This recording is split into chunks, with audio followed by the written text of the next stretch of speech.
जिस देश में माता पिता और पेरेंट्स की सेवा को धार्मिक संस्कार माना जाता है, उसी देश में 18 मिलियन बुजुर्ग ओल्ड एज होम पर डिपेंड हैं।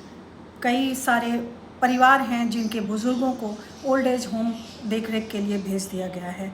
यह उन रीज़न कुछ भी हो, चाहे वो आर्थिक समस्याओं के कारण हो या मेडिकल एक्सपेंसेस के कारण हो या जॉब अपॉर्चुनिटीज़ के कारण हो, लेकिन ऐसे बुज़ुर्गों को ओल्ड एज होम पर डिपेंड रहना पड़ रहा है, जिसके कारण उन पर निगेटिव साइकोलॉजिकल इम्पैक्ट पड़ रहा है, साथ ही अकेलेपन का शिकार हो रहे हैं। अभी हाल में आप लोगों की नज़र में एक खबर आई होगी, लेकिन वह हमारे जहन से निकल गई क्योंकि हमने उसे निजी मामला समझा। अब हाल में जब कुंभ स्नान के लिए एक बेटे बहू ने प्लान किया, तो अपनी बूढ़ी माँ को उन्होंने अपने उसी घर में बंद कर दिया जहाँ वो रहते थे। 5 दिन बाद पड़ोसियों ने आकर के उन्हें बाहर निकाला। उनकी हालत दयनीय थी।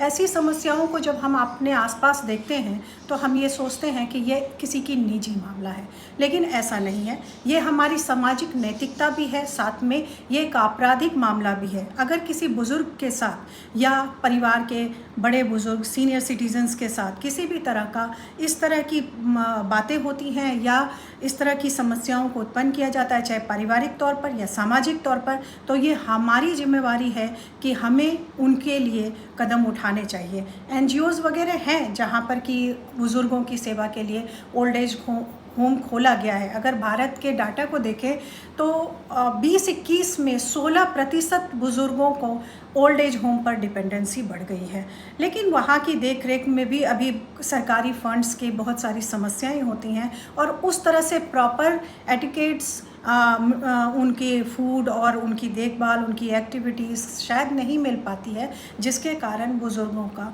बहुत ही बुरा हाल हो जाता है। कई बार बहुत पारिवारिक भी उनको देखा जाता है कि वो अकेलापन महसूस करते हैं। अगर इस तरह की समस्या आपके आसपास हो रही है तो इसके लिए कानून बनाया गया है।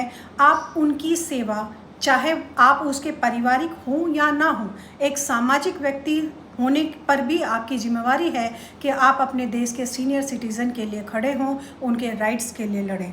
अगले वीडियो में मैं बात करूंगी कि क्या कानून उनके देखभाल के लिए, इन समस्याओं को रहते हुए क्या कानून बनाए गए और किस तरह से उनको देखभाल के लिए, उनके बाकी की जिम्मेवारियों के लिए कोर्ट ने, अदालतों ने फैसले दिए हैं।